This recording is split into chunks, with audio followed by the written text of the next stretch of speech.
Abel et Bélina construisent une cabane. Que fais-tu avec ces vieilles couvertures, Bélina? Maman me les a données pour que nous puissions nous amuser.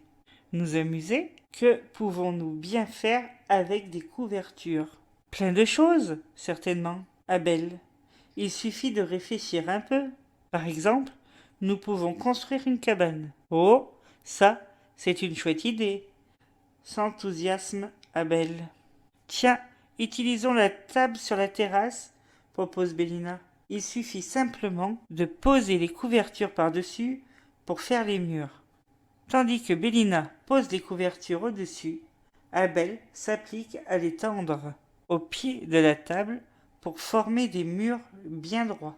En effet, à peine se sont-ils assis dans leur cabane que les couvertures glissent et tombent par terre. Oh, regarde, Bélina, notre cabane s'envole, crie Abel, tout déconfit. De ce côté-ci aussi, Abel, notre cabane est déjà cassée. Abel et Bélina réfléchissent longuement devant leur cabane détruite. Les couvertures sont trop légères et glissent de la table. Dit Bélina, il faut trouver une solution pour les maintenir. Comment pourrions-nous faire?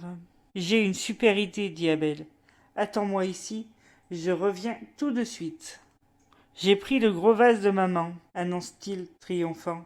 Il est assez lourd, il suffit de le poser sur les couvertures pour ne plus qu'elles glissent. Chouette idée, hein? Abel réfléchit un peu. Si le vase tombe par terre, il va se casser. Et maman sera très fâchée.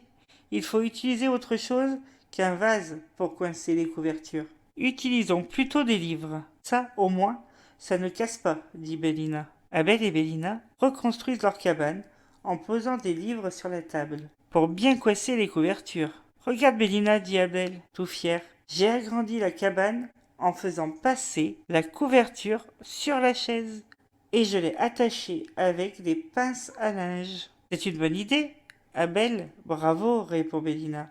Cette fois, les couvertures ne tombent plus grâce aux livres que Bélina a posés sur la table et aux pinces à linge qu'Abel a coincées au dossier de la chaise. Ils s'amusent comme des fous durant une bonne partie de la journée en imaginant les plus incroyables aventures.